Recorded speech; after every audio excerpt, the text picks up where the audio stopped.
প্রিয় দর্শকবৃন্দ, আজকের ভিডিওতে আমরা জানব যে নবীজির লাশ কিভাবে চুরি করার জন্য বিভ্রান্ত চেষ্টা করেছিল, তা আর একটি ঘটনা।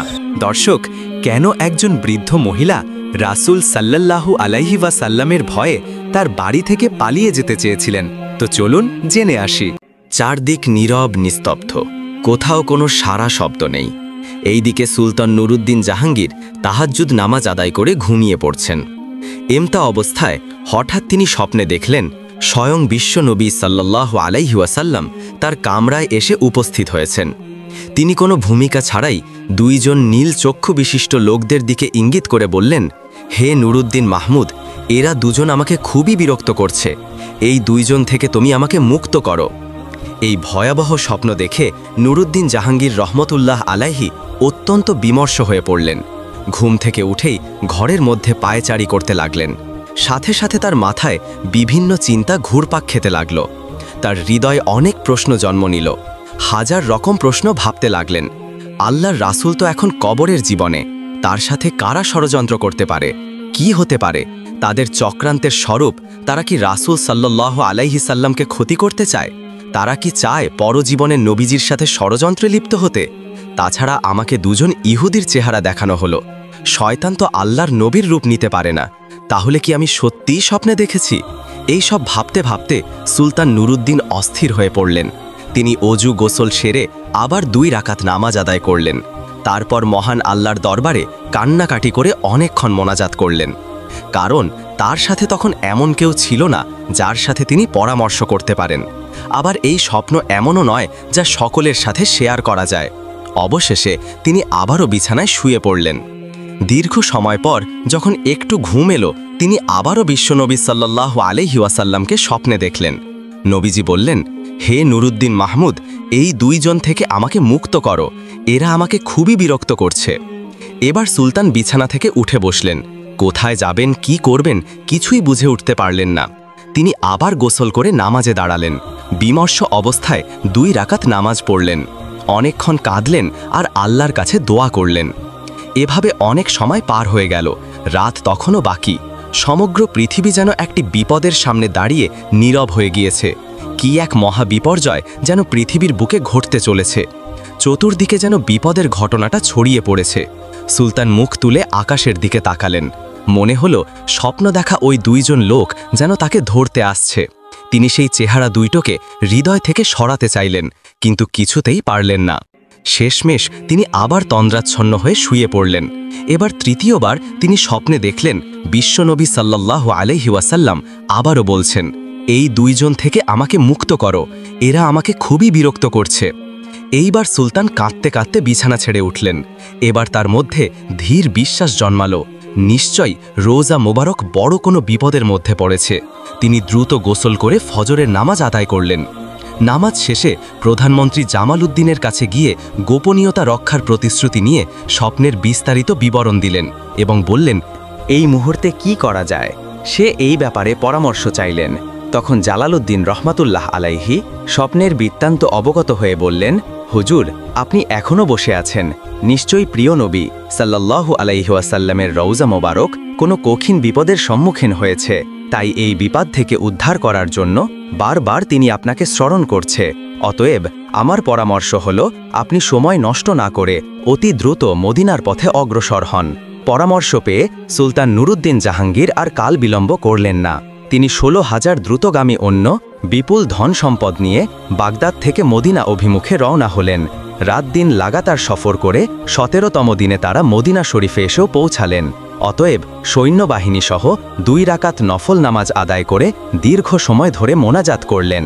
অতএব সুলতান তার সৈন্যবাহিনী দ্বারা সম্পূর্ণ মদিনা শহর ঘেরাও করে ফেললেন এবং তিনি গোটা শহরে আদেশ জারি করে দিলেন যে বাইরে লোক মদিনায় আসতে পারবে না, কিন্তু সাবধান, মদিনা থেকে কোনো লোক যাতে বাইরে যেতে না পারে। অতএব নুরুদ্দিন জাহাঙ্গীর রহমাতুল্লাহ আলাই জুমার নামাজের খুতবা প্রদান করলেন। তাতে তিনি ঘোষণা দিলেন, আমি পুরো মদিনাবাসীকে দাওয়াত দিয়ে একবেলা খানা খাওয়াতে চাই। আমার অভিলাষ সকলেই যেন এই দাওয়াতে অংশগ্রহণ করে। অতপর সুলতান মদিনাবাসীকে আপ্যায়নের জন্য বিশাল আয়োজন করলেন এবং প্রত্যেকের নিকট অনুরোধ করলেন মদিনায় কোনো লোক যেন এই দাওয়াত থেকে বঞ্চিত না হয়। নির্ধারিত সময়ে খাওয়া দাওয়া শুরু হলো। প্রত্যেকেই তৃপ্ত সহকারে খানা খেয়েছিল। এছাড়াও যারা দূর দূরান্ত থেকে আসতে পারেনি তাদেরকে শেষ পর্যন্ত ঘোড়া ও গাধার পিঠে চড়ে আনা হলো। এভাবে প্রায় 15 দিন পর্যন্ত অগণিত লোক দাওয়াতে শরিক হলো। অতপর সুলতান জিজ্ঞাসা করলেন, আরও কি কেউ অবশিষ্ট আছে? কি থাকলে তাদেরকেও ডেকে আনো। তখন লোকেরা সুলতানকে অবগত করে বলল, হে সুলতান, আর কোনো লোক দাওয়াতে আসতে বাকি নেই, সমস্ত মদিনাবাসী দাওয়াতে উপস্থিত হয়েছে। এই কথা শুনে সুলতান সীমাহীন অস্থির হয়ে পড়লেন। চিন্তার অতুল সাগরে তিনি হারিয়ে গেলেন।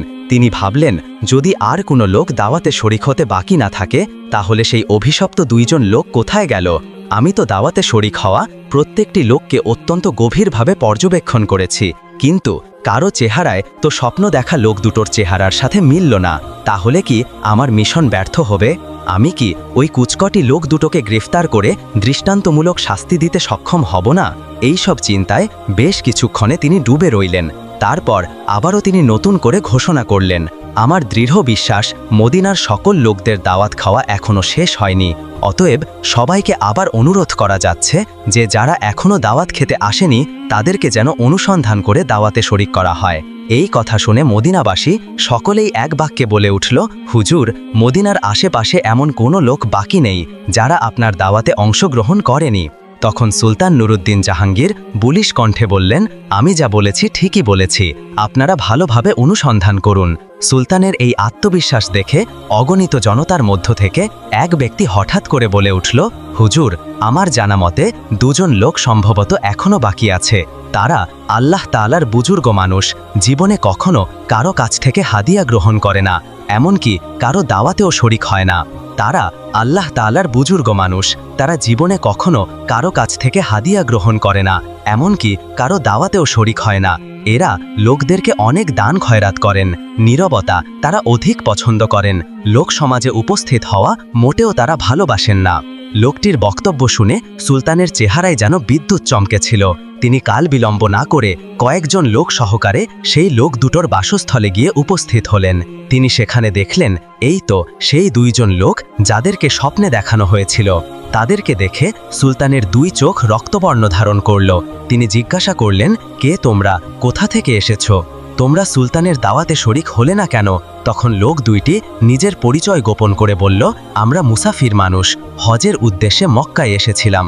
হজের কাজ শেষ করে জিয়ারতের উদ্দেশ্যে রওজা শরীফে এসেছি, কিন্তু প্রিয় নবী সাল্লাল্লাহু আলাইহি ওয়াসাল্লামের প্রেমে আত্মহারা হয়ে ফিরে যেতে মন চাইল না।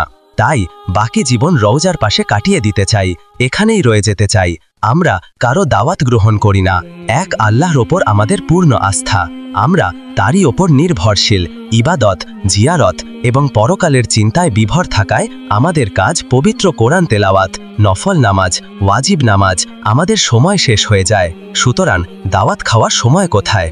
তখন উপস্থিত জনগণ তাদের পক্ষ হয়ে বলল, হুজুর, এরা দীর্ঘদিন যাবৎ এখানে অবস্থান করেছে, এদের মতো ভালো মানুষ আর হয় না। সব সময় দরিদ্র, এতিম এবং অসহায় মানুষের প্রচুর পরিমাণে সাহায্য করে। তাদের দানের ওপর বড় অসংখ্য লোকের জীবিকা নির্ভর করে। সুলতান নুরুদ্দিন জাহাঙ্গীর লোকদের কথা শুনে লোক দুটোর প্রতি পুনরায় গভীর দৃষ্টিতে তাকালেন। অত্যন্ত শুকনোভাবে তাদের পা থেকে মাথা পর্যন্ত পর্যবেক্ষণ করলেন। এতে আবারও তিনি নিশ্চিত হলেন যে এরা তারাই যাদেরকে তিনি স্বপ্নে দেখেছিলেন। এবার সুলতান গভীর স্বরে তাদেরকে বললেন, সত্য কথা বলো, তোমরা কে, কেন এবং কি উদ্দেশ্যে এখানে অবস্থান করেছ? কিন্তু এবারও তারা পূর্বের কথা পুনরাবৃত্তি করে বললেন, আমরা পশ্চিম দেশ থেকে পবিত্র হজ পালনের জন্য এখানে এসেছি। রাসূলুল্লাহ সাল্লাল্লাহু আলাইহি ওয়াসাল্লাম আমাদের একমাত্র লক্ষ্য, এই উদ্দেশ্যে আমরা এখানে অবস্থান করছি। সুলতান এবার কারো কথায় কান না দিয়ে তাদেরকে সেখানে আটক রাখার নির্দেশ দিলেন, অথবা তিনি স্বয়ং তাদের থাকার জায়গায় গিয়ে খুব ভালো করে অনুসন্ধান চালালেন। সেখানে অনেক মাল সম্পদ পাওয়া গেল এবং পাওয়া গেল বহু দুর্লভ কিতাবপত্র, কিন্তু এমন কোনো জিনিস পাওয়া গেল না যার দ্বারা স্বপ্নের বিষয়ে কোনো প্রকার সহায়তা হয়। সুতরাং নুরুদ্দিন জাহাঙ্গীর অত্যাধিক পেরেশানি হয়ে পড়লেন। রহস্য উদ্ঘাটন করতে না পারায় তিনি সীমাহীন চিন্তিত হয়ে পড়লেন। অতএব মদিনার বহু লোকজন এসে তাদের জন্য সুপারিশ করে বলল, হুজুর, এরা নেককার লোক, এরা নেককার বুজুর্গ লোক। দিনের বেলায় তারা রোজা রাখে, রাতের অধিকাংশ সময় এবাদত বন্দিগিতে কাটিয়ে দেন, 5 ওয়াক্ত নামাজ আদায় করে, তারা রোজা শরীফের নিকটে থাকে, তারা প্রতিদিন নিয়ম করে জান্নাতুল বাকে জিয়ারত করেন এবং প্রতি শনিবার মসজিদুল কুবায় ভ্রমণ করেন। কেউ কিছু চাইলে তাদেরকে খালি হাতে ফিরিয়ে দেন না। সুলতান তাদের অবস্থা শুনে সীমাহীন আশ্চর্যবোধ করলেন, তথাপিও তিনি হাল ছাড়লেন না। তার কক্ষে অনুসন্ধানীরা খুঁজে যাচ্ছিলেন, ঘরের প্রতিটি বস্তুকে গভীরভাবে পর্যবেক্ষণ করছিলেন, কিন্তু সন্দেহ করার মতো কিছুই তিনি খুঁজে পাচ্ছিলেন না। অতএব নুরুদ্দিন জাহাঙ্গীর এক পর্যায়ে সঙ্গীদের বললেন, আচ্ছা, তাদের নামাজের মুসল্লাটি একটু ওঠাও। এই নির্দেশ পাওয়া মাত্রই যখন তারা নামাজের মুসল্লাটি তুলে ফেলল, তখন মুসল্লার নিচ থেকে একটি ছাঁটাই বের হল। তখন সুলতান আবারও নির্দেশ দিলেন, এই ছাঁটাইটিকেও সরিয়ে ফেল। ছাঁটাই সরানোর পর দেখা গেল একখানা বিশাল পাথর। সুলতানের নির্দেশে তাও সরানো হলো। এবার পাওয়া গেল এমন একটি সুড়ঙ্গ পথ যা বহু দূর পর্যন্ত চলে গেছে, এমনকি তা পৌঁছে গেছে নবীজির রওজা শরীফের অতি নিকটে।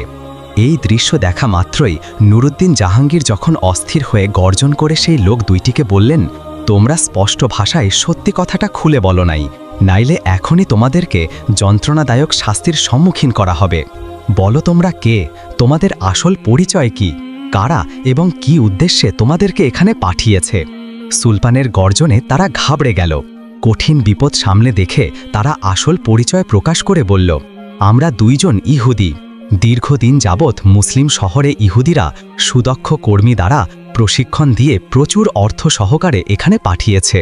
আমাদেরকে পাঠানো হয়েছে যে আমরা যেন কোনো উপায়ে মুহাম্মদ সাল্লাল্লাহু আলাইহি ওয়াসাল্লামের শরীর বের করে ইউরোপিয়ান ইহুদির হাতে হস্তান্তর করি। এই দ্রুহ কাজে সফল হলে তারা আমাদেরকে আরও ধনসম্পদ দিবে বলে প্রতিশ্রুতি দিয়েছে। তখন সুলতান নুরুদ্দিন জাহাঙ্গীর রহমাতুল্লাহ আলাইহি বললেন, তোমরা তোমাদের পরিকল্পনা বাস্তবায়নের জন্য কি পদ্ধতি অবলম্বন করেছিলে, কিভাবে তোমরা কাজ করতে?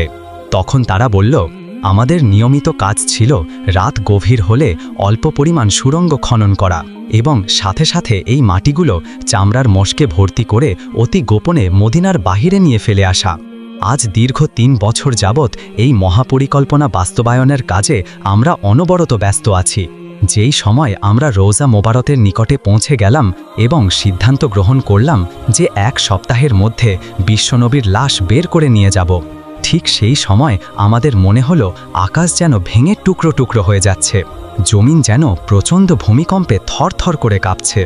সমগ্র পৃথিবীর জোয়ারে মহাপ্রণয়ন সংগঠিত হচ্ছে।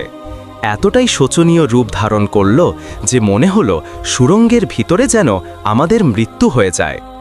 এই অবস্থা দেখে আমরা ভয়ে কাজ বন্ধ করে রেখেছি। তাদের বক্তব্যে সুলতানের নিকট সব কিছু পরিষ্কার হয়ে গেল, তাই তিনি লোক দুটোকে নজিরবিহীন শাস্তি দেওয়ার ব্যবস্থা গ্রহণ করলেন, যাতে ভবিষ্যতে কেউ আর এমন দুঃসাহস দেখাতে না পারে। তিনি মসজিদ থেকে অর্ধ মাইল দূরে একটি বিশাল ময়দানে উচ্চ একটি কাঠের মঞ্চ তৈরি করলেন। সাথে সাথে সংবাদ পাঠিয়ে মদিনা এবং মদিনার আশেপাশের লোকদেরকে উক্ত ময়দানে হাজির হওয়ার নির্দেশ প্রদান করলেন। অতঃপর নির্ধারিত সময়ে লক্ষ লক্ষ মানুষ উক্ত মাঠে সমবেত হল। অপরাধী লোক দুটোকে লোহার শিকল আবদ্ধ করে মঞ্চের ওপর বসালেন। অতঃপর বিশাল জনসমুদ্রের মাঝে তাদের হীন চক্রান্ত এবং বিনা তৎপরতার কথা উল্লেখ করলেন। সুলতান নুরুদ্দিন জাহাঙ্গীরের বক্তব্য শুনে লোকজন বিস্মিত হতবাক হয়ে গেল। তারা এই ঘৃণিত ষড়যন্ত্রের দৃষ্টান্তমূলক শাস্তি দাবি করল। তখন সুলতান বললেন, হ্যাঁ, এদের শাস্তি দৃষ্টান্তমূলক হবে। অতঃপর তিনি তাদেরকে বিপুল পরিমাণ লাকড়ি সংগ্রহের নির্দেশ দিলেন। তারপর লক্ষ জনতার সামনে সেই ইহুদি দুইটাকে মঞ্চের নিম্নভাগে আগুন লাগিয়ে পুড়িয়ে ভয়ঙ্করভাবে মৃত্যু দিলেন। কোনো কোনো বর্ণনায় পাওয়া যায় সেই আগুন নাকি দীর্ঘ 11 দিন পর্যন্ত জ্বলেছিল। অথবা সুলতান নুরুদ্দিন জাহাঙ্গীর বিপুল পরিমাণ অর্থ ব্যয় করে 1000 মণ সীসা গলিয়ে রওজা শরীফের চতুর্পাশে মজবুত প্রাচীর নির্মাণ করে দিলেন, যেন ভবিষ্যতে আর কেউ প্রিয় নবী সাল্লাল্লাহু আলাইহি ওয়াসাল্লামের কবর পর্যন্ত পৌঁছাতে সক্ষম না হয়। অতঃপর তিনি আল্লাহ তাআলার শুকরিয়া আদায় করলেন এবং তাকে যে এত বড় খেদমতের জন্য কবুল করা হলো সেজন্য আনন্দে অশ্রু বিসর্জন করলেন। প্রিয় দর্শক, আর একদিনের ঘটনা। দর্শক, কেন একজন বৃদ্ধ মহিলা রাসূল সাল্লাল্লাহু আলাইহি ওয়াসাল্লামের ভয়ে তার বাড়ি থেকে পালিয়ে যেতে চেয়েছিলেন? তো চলুন জেনে আসি। মদিনার একটি ছোট্ট গ্রামে একজন বৃদ্ধা মহিলা তার বাড়ির দরজায় চুপচাপ বসেছিলেন। তার সামনে তার রাখা একটি বোঝাইকৃত বস্তা ছিল, যেন সে কোথাও যাওয়ার প্রস্তুতি নিচ্ছে। তার মুখে উদ্বেগের রেখা স্পষ্ট দেখা যাচ্ছিল। তার চোখে এক অদ্ভুত অস্থিরতা। সে বারবার এদিক ওদিক তাকিয়ে রইল, যেন সে কোনো ভয়ে পালিয়ে যেতে চায়। ধীরে ধীরে সে উঠে বস্তাটি তুলে নেয় এবং হাঁটতে শুরু করে। তার পা থমকে যাচ্ছিল। একটু দূরে যাবার পর সে ক্লান্ত হয়ে বসে পড়ে। ক্লান্ত নিঃশ্বাস ফেলে সে বিড়বিড় করে বলে, আমি জানি না আমি কি কখনো সেই লোকটির সাথে দেখা করব, এবং যদি সে কিছু বলে তাহলে আমার হৃদয়ও কি বদলে যাবে? তার হৃদয়ে কেবল একটি নাম প্রতিধ্বনিত হচ্ছিল, মোহাম্মদ। হ্যাঁ, একই নাম যা শুনলে আত্মা কেঁপে ওঠে, যার কথা সরাসরি হৃদয়ে যায়, যা একবার শুনলে ভুলে যাওয়া কঠিন হয়ে পড়ে। বৃদ্ধার চোখে ভয় ছিল। আমি আর এই শহরে থাকার কথা ভাবতেও পারছি না। যত তাড়াতাড়ি সম্ভব আমাকে এই জায়গা ছেড়ে চলে যেতে হবে। সে উঠে ধীরে ধীরে হাঁটতে থাকে, কিন্তু তার মুখে অস্থিরতা তখনও ছিল। তার মনে এখনও প্রশ্ন ছিল। সে কখনো মোহাম্মদ সাল্লাল্লাহু আলাইহি ওয়াসাল্লামের সাথে দেখা করেননি, কিন্তু তার নাম নিজেই তার আত্মায় আলোড়ন সৃষ্টি করেছিল। এই নামে এমন কি শক্তি ছিল যে যদি কেউ তার সাথে দেখা করে তবে এটি একজনের জীবন বদলে দিতে পারে, এবং যদি কেউ তার সাথে দেখা না করে তবুও এটি হৃদয়ের গভীরে কোথাও স্পর্শ করে। ঠিক সেই মুহূর্তে রাসূলুল্লাহ সাল্লাল্লাহু আলাইহি ওয়াসাল্লাম সেই রাস্তা দিয়ে যাচ্ছিলেন। তিনি সেই বৃদ্ধা মহিলাকে দেখতে পেয়ে থামলেন। তিনি বুঝতে পারলেন যে এই মহিলা কোথাও যাওয়ার প্রস্তুতি নিচ্ছেন, কিন্তু তাকে খুব দুর্বল দেখাচ্ছিলেন এবং তার বস্তাটি ভারী ছিল। নবীজি নরম এবং মায়ার কণ্ঠে বললেন, আম্মাজান, আপনি কোথায় যাচ্ছ? বৃদ্ধা মহিলাটি একটু চমকে উঠলেন। তিনি কয়েক মুহূর্ত তার দিকে তাকিয়ে বললেন, বাবা, আমি এই শহর ছেড়ে যাচ্ছি। এখানে থাকা আর নিরাপদ নয়। এখানে একজন জাদুকর এসেছে। সে তার কথা দিয়ে মানুষের হৃদয় আকর্ষণ করে। আমি চাই না আমার সাথেও একই ঘটনা ঘটুক। নবী সাল্লাল্লাহু আলাইহি ওয়াসাল্লাম মাথা নিচু করে বললেন। তিনি শান্ত থাকলেন এবং তার সব কথা শুনলেন। তারপর খুব শান্ত স্বরে বললেন, আম্মাজান, আমি কি আপনাকে সাহায্য করতে পারি? আপনার বস্তাটি বেশ ভারী দেখাচ্ছে। বৃদ্ধা মহিলা কয়েক মুহূর্ত ধরে তার দিকে তাকিয়ে রইলেন। তিনি মনে মনে ভাবতে লাগলেন, এই যুবকটি কেমন মানুষ? আজকাল কে কারো এত যত্ন করে? কিছুক্ষণ চিন্তা করার পর সে বলল, বাবা, তুমি যদি আমার বস্তাটি তোমার মাথায় বহন করো তাহলে আমার অনেক উপকার হবে। নবীজি হেসে এগিয়ে গেলেন এবং বস্তাটি তুলতে শুরু করলেন। বস্তাটি সত্যিই ভারী ছিল। তিনি বুঝতে পারলেন যে এই বয়সে এই মা এটা বহন করে কোথাও যেতে পারবেন না। তিনি খুব মৃদু স্বরে বললেন, আম্মাজান, আপনার বোঝাটা সত্যিই ভারী এবং আপনি এখন বৃদ্ধ হয়ে গেছেন। যদি আপনি অনুমতি দেন তাহলে কি আমি আপনাকে আপনার গন্তব্যে পৌঁছে দিতে পারি? এবার বৃদ্ধা মহিলাটি সম্পূর্ণ অবাক হয়ে গেলেন। এত মহৎ এবং দয়ালু ছেলে। সে কিছুক্ষণ চুপ করে রইল। তারপর একটা দীর্ঘ নিঃশ্বাস ফেলে বললেন, বাবা, এর চেয়ে বড় দয়া আর কি হতে পারে? তারপর আল্লাহর রাসূল সাল্লাল্লাহু আলাইহি ওয়াসাল্লাম তার কাঁধে সেই ভারী বোঝাটা তুলে নিলেন এবং ধীরে ধীরে সেই মহিলার সাথে হাঁটতে শুরু করলেন। বৃদ্ধা মহিলা ক্লান্ত ছিলেন। তিনি হ্যাঁ বলছিলেন, কিন্তু কথোপকথন চলছিল। হাঁটতে হাঁটতে সে নবীজির দিকে তাকিয়ে বলল, বাবা, আমি তোমাকে একটা কথা বলবো। যদি তুমি জ্ঞানী হও তাহলে এই শহর ছেড়ে চলে যাও। এখানে একজন খুব বিপজ্জনক জাদুকর এসেছে। তার নাম মোহাম্মদ। সে বলে যে সে একজন নবী। সে আমাদের দেবতাদের সম্পর্কে মিথ্যা বলে এবং মানুষকে বিভ্রান্ত করে। নবীজি চুপ করে শুনলেন। তিনি কোনো উত্তর দিলেন না। তার মুখে শুধু প্রশান্তি। কিছুক্ষণ পর মহিলাটি আবার বললেন, তার কথায় এমন জাদু আছে যে একবার তার কথা শুনবে সে তার হয়ে যাবে। ঈশ্বর জানেন কত মানুষ তার ফাঁদে পড়েছে। সে অনুতপ্ত স্বরে মাথা নাড়ল, যেন সে তাকে একটি বড় বিপদ সম্পর্কে সতর্ক করছে। নবীজি তখনও চুপ করে রইল। তিনি একটিও কথা বললেন না। মহিলাটি এবার একটু গম্ভীর হয়ে বললেন, বাবা, আমি সারা জীবন আমার দেবতাদের পূজা করেছি। আমি চাই না এই বয়সে আমার বিশ্বাসে কোনো পরিবর্তন আসুক। আমিও আমার পূর্বপুরুষদের মতোই জীবনযাপন করতে চাই। আমি মোহাম্মদের কথায় বিভ্রান্ত হতে চাই না। আমি তোমাকেও ব্যাখ্যা করছি। ছেলে, তার কাছ থেকে দূরে থাকো। পুরো যাত্রা জুড়ে সেই বৃদ্ধা মহিলা যুবকটিকে কেবল একটি কথাই ব্যাখ্যা করতে থাকেন। মোহাম্মদ নামে এক ব্যক্তি এই শহরে এসেছেন। তিনি বলেন যে তিনি একজন নবী এবং আরও অনেক কিছু। তিনি আমাদের পূর্বপুরুষদের শ্রদ্ধেয় দেবতাদের মিথ্যাবাদী বলেন। তিনি মানুষকে ধোঁকা দেন। মনে হয় তার কাছে কোনো জাদু আছে, যে একবার তার কথা শোনে সে তার হয়ে যায়। সেই মা বারবার এইসব কথা বলতে থাকেন। ছেলে, তার কাছ থেকে দূরে থাকো। সে খুব চালাক। ঈশ্বর জানেন সে কত লোককে বিভ্রান্ত করেছে। কিন্তু সেই যুবক কিছুই বলল না। সে কেবল চুপচাপ মাথা নিচু করে রইল।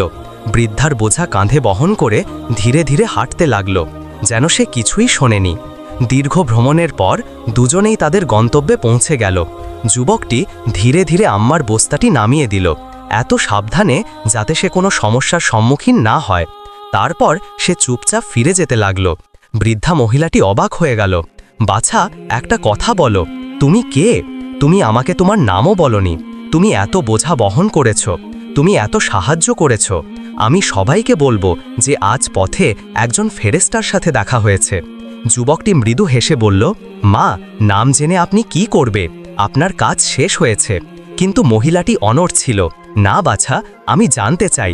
তুমি এত ভালো, এত ভদ্র, এত ভদ্র। আমি অবশ্যই তোমার নাম জানতে চাই। যুবকটি কয়েক মুহূর্ত চুপ করে রইল। তারপর খুব মৃদু স্বরে বলল, মা, আপনি যাকে সারা পথ গালি দিচ্ছিলেন, যাকে আপনি জাদুকর, মিথ্যাবাদী, প্রতারক বলছিলেন, আমি সেই ব্যক্তি। আমি মোহাম্মদ। বৃদ্ধা অসাড় হয়ে গেল। তার ঠোঁট কাঁপতে লাগল। তার চোখ বড় হয়ে গেল। তার গলা শুকিয়ে গেল। তুমি মোহাম্মদ?